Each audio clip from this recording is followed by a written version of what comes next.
Little bit for Unit 2 about Ernest Hemingway's Hills Like White Elephants. You are more than welcome to do a search and you will find so many articles and resources and videos and discussions and takeaways about this particular story. So my PowerPoint slide and my video right here are just a little taster of lots of these things. You could go in any of these directions and many more. And I'm just hoping to give you an idea of what kind of things you could be looking for. So today we are looking at sort of an overview to give you some ideas on where it could go. And there are also some extra slides at the end that kind of go in with that as well. But I didn't want to spend too much time of your time in this video. Then I want to look at some key themes and topics just to get you started on what kind of ideas we could look for. You may find that one of these is something you catch really quickly and you really want to write about, or you may find something that's off this particular chart, and that's perfectly okay as well. These are common ones that if you do a quick search online, you're going to find stuff about them. Then we're going to look at some literary devices. I'm just giving you, again, a really short smattering of ideas. There are lots of things to go and explore with these. If there's anything on this list that you find interesting, don't hesitate to send me a message and I can support you in finding more about it. So I'm going to throw a wrench in the works right away. When you look this story up, most people are going to say that Ernest Hemingway is writing about abortion, that he's writing about a couple having an argument on whether or not she's going to get an abortion, and that he's leaving it sort of vague so that you get to wonder, do they or don't they? Well, I have another argument that I want to explore, and I want to extend that line of reasoning about mental health issues because I think we can make the argument that this story is about trepanning, and that's going to influence quite a few of these suggestions. So let me give you a quick view of what trepanning is. This is an image of Hieronymus Bosch. Somehow, someday, going to be able to say that really well. And the painting is titled Extracting the Stone of Madness. And the idea is trepanning, that you're going to take some sort of instrument, usually some sort of drill, ice pick sort of thing, and you're going to push it into someone's skull and break open that skull and release. In this particular time period, we're releasing, the bad humors. But if you look at modern medicine, we still do this. We understand the importance, but there are times, not specifically for madness, but for relieving pressure on the brain, where we do open up people's skulls and let that pressure go. And so this idea from many years ago, around 1450, is that we're releasing madness in these bad humors. So as you go through this article, as you go through this story, consider whether or not it could be about abortion or whether or not they're talking about a medical procedure and mental health, and consider the ideas of consent and decision making in that light. So here are some themes and topics mentioned before: relationships, bodily autonomy, communication, and language. And we're just going to do a little quick glance at a couple of these. So as you can see, each idea starts to expand, and it can keep expanding and expanding and expanding. It can grow astronomically. So I'm just giving you a taster. If you want to follow any of these threads, if you want to explore them, I'd love to help you. So one, we could look at relationships in terms of gender, like how are these two protagonists described? You'll notice that he says the man, and then he says the girl. So that creates some space there. And also the girl has a name, while the man does not. What about equality? Who is making the decisions in this relationship? Does the language itself imply anything about those decisions? For instance, to go back to that idea of the girl versus the man, why would we use that kind of language? What could it be saying? Finally, in just sort of like a general glimpse of this slide, but there are many more options to look at. What if we are talking about abortion and we're talking about family? What does choosing to have a family mean? What is not choosing to have a family, choosing to not go down that route? What does that mean? And notice that they have travel stickers on their luggage of all these different places. And they talk about we could have everything. No, we couldn't. Yes, we could. No, we couldn't. Yes, we could. What's going to happen to their existence if they choose to have a family as a couple? What does that look like? So these are all slightly connected, but different directions you could take if you wanted to look at relationships. What about bodily autonomy? Let's look at both sides of this. I'm going to try not to sneeze in the middle. Okay. If we're looking at trepanning, this is a subject I love to explore. The autonomy of mental health. Should we be forced to accept treatment? Do we have the right to choose for ourselves? There are a lot of really interesting works out there. In real life, medical ethics, medical ethic boards discussing whether or not we, society, have the right to make other people act the way we want them to. So if a person has, for instance, schizophrenia and they are hearing voices, do we have a right to make them take a medication, to inject that medication into their body and say, nope, you're not going to hear those voices. We're cutting that off. Do we have that right? Who has the right of autonomy over that body?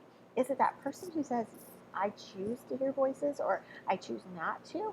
And this is just a very tiny window into all the possibilities that are out there. Should a person be allowed, should they have the autonomy to choose whether or not they enter into manic depressive episodes? Or do we as society have the right to say, no, we're going to medicate you and mandate that medication so that you do not enter those episodes? These are really fraught questions without answers. And what if it is about abortion? Who gets to decide? We're looking at a time period in this particular story where that was absolutely a dangerous decision, but who gets to decide? That's a whole other bag of worms, isn't it? With no simple answers.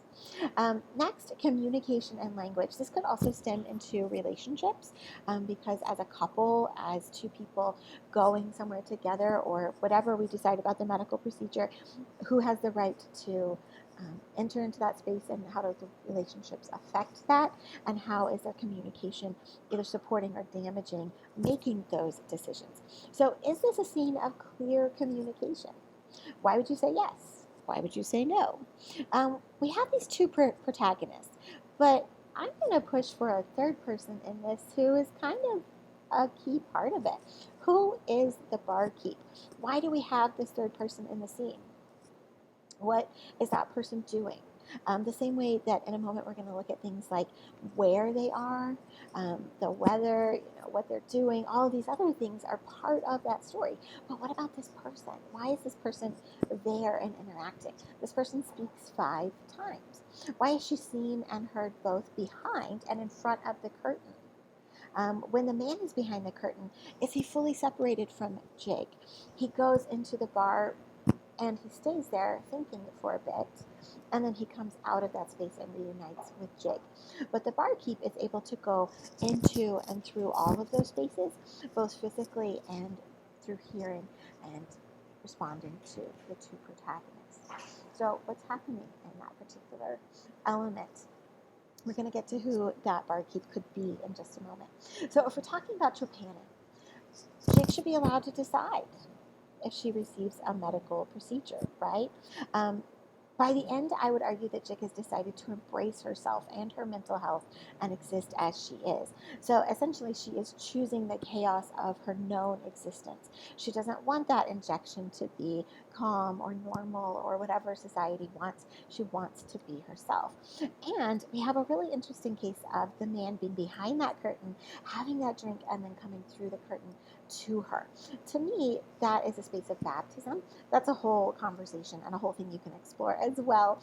The idea of baptism in stories, typically it's with any sort of water element. The rain, drinking something. We have water in this story. That's an interesting aspect to it. But it can also be this change in space because a baptism is not religious in this sense. It is a sense of, I have gone through this experience and now I have decided who or what I'm going to be on the other side. This goes back to our epiphanies.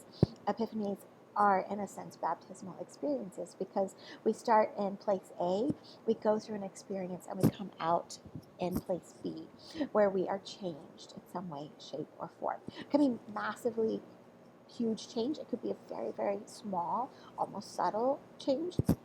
Either way, we change.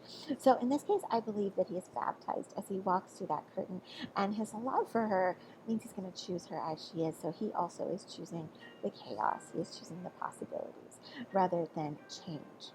So next, literary devices. Those were just a handful of possible topics and themes. Remember, you can ask lots of questions and explore what catches your attention. So some literary devices are things like symbolism and metaphor and images. Place is really important here. Conflict, dialogue. These are things that we see in stories. They're in all the good stories. But what are they doing and how are they functioning? Oops, sorry, sound. Okay, so let's look a little bit deeper. So what about that beaded curtain? It's not a solid barrier, but is it more than just a curtain? That's what we're looking at a lot of times when we're seeing stories or poems. Is it really just a road that people don't take that often? The Road Less Traveled by Robert Frost. Or is it a metaphor for entering spaces that we are called to be in and finding our purpose? So when the man is in the bar, he's separate. He drinks, he makes his decision. But the barkeep is in, out, between. She can be heard and responds from either side of that curtain. But nobody else in the story does that. Jig is on one side and the man is on the other. They are not communicating, they are separate. But the barkeep, not quite the same. What about the barkeep? Is she just serving drinks? Is she more? Could she symbolize God? Like, not all gods, but a God, like a singular God. Could she symbolize that as she asks them questions, as she watches and hears and connects with them at a couple of key points? What about this like white elephants? This is going to come up in pretty much all of the slides. Does this image work if we have to explain ourselves? Notice that Jig rehashes it toward the end, and she's like, this is what I meant, and it's important that you know what I meant. I wasn't talking about the shape, I was talking about the color. Like, don't laugh at me, don't ignore me, don't not see me. This is what I meant. What's happening with that kind of thing? How do images work if we can't decide on what they mean? Think about images all around you. If you saw a diamond and a club and a heart and a spade, you would know it was a deck of cards. Those four together make up a particular image. Images are fascinating things. You can even approach the story from that angle. Look at some of the images and see what that tells you about the story. Place. Well, we have the place where there are hills like white elephants, where we're talking about the shape of these hills, where we're talking about the color of these hills. Secondarily, we're in Spain. We talk about reals, we talk about the Spanish countryside. It's an interesting layer to the language idea about communication, because the story's in English and the barkeep is written as speaking to us in English, but she's not. She's speaking in Spanish and the man is translating to Jig. That's a whole nother thing when we look at translation exercises. Also, Hemingway traveled the world. He has some incredible works that you could read, like A Movable Feast, his travel diary. I love that particular one. And Spain is one of those places where he spent quite a bit of time and where he truly loved the country. What about the train station? A station is liminal. Liminal spaces are some of my favorites. Liminal is a threshold. It's that space where you're going through the doorway. And so it's a place between. When we go through a doorway, through a window, we're going from outside to in or in to out. That same thing can be said when we become adults. We go from being a child to an adult. There are often ceremonies that accompany this. But it's a whole space, isn't it, of a mental space, a physical space, but also a space where we often set an arbitrary number and we say, well, you're 13 and you're a grown-up, or you're 21 and you're a grown-up. Relationships where we go from single to married or married to single. Life and death, birth, all of these different things are liminal spaces. Stations, train stations, bus stations, planes, airports, we are not staying there. These are some interesting movies, by the way, where somebody stays, because it is a space between and it doesn't function as a place to live and be. And so we know that they got to the station and they're going from the station. But what happens here in the middle when they're stuck before they go and now that they've arrived? What does that look like? And that this is the place where they're making decisions as well. What about conflict? Conflicts can be external or internal. We have a couple different kinds going on. These are 6 common types for stories. A person versus a person. We kind of get that. The 2 characters are sort of butting heads on what they want to do. We also get the 2 characters in the barkeep. Like if that barkeep is representing God or an outside supernatural force, what's happening with that. We also have society in there. So Jig could be seen as an internal struggle between herself her idea of self and who she wants to be. But we could also say external, between Jig and society and expectations of who she is. We could also say perhaps an internal struggle of the man and God, or the barkeep, and what he decides to do with his life. A tiny one here, dialogue. Is it always easy to know who's talking?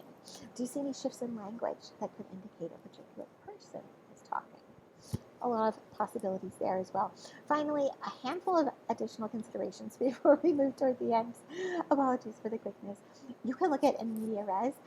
That talks about a story that doesn't have this very clear roller coaster plot line. Instead, you just start where Hemingway throws you in, and he throws us in the middle of the story. You can look at things like realism, which is and modernism, which we'll look at in a minute, that is part of Hemingway's genre overall. What about color? The hills are white, licorice, the anise flavored liquid they drink there, and also the other drink they talk about are all licorice flavored, which are black, and of course many more. A handful of resources. I love lit charts. They're very clear and concise. Remember, if we use them, we cite them. You can look at our library and talk to our librarians. The Hemingway Society, a great place to learn more about Hemingway. Two extras really quickly. Modernism is a genre as well as realism that Hemingway writes. It is a genre set in late 19th to early 20th centuries across Europe and North America. It's post-World War I, which Hemingway fought in. Some key elements from Encyclopedia Britannica are that it reflected a sense of disillusionment and fragmentation, sometimes with a search for redemption and renewal. Does that match our story? In an era characterized by industrialization, the nearly global adoption of capitalism, rapid social change, modernists felt a growing alienation, incompatible with Victorian morality, optimism, and convention. The world was changing, it was changing fast. We could look at Hemingway for modernist works. We could look at someone like August Strindberg with his play The Stronger. Really interesting one. If you want to read that, reach out, or you could probably find it online. And of course, people like Virginia Woolf. Finally, the 4 articles again. Explore those, see which one you want to read, or make me find some more with you. I'm happy to do that. So these are just a handful of ideas about the Hills Like White Elephants. There are a lot of things you can read online, and I'm sure you can listen to the story online as well. Explore and see what questions you have.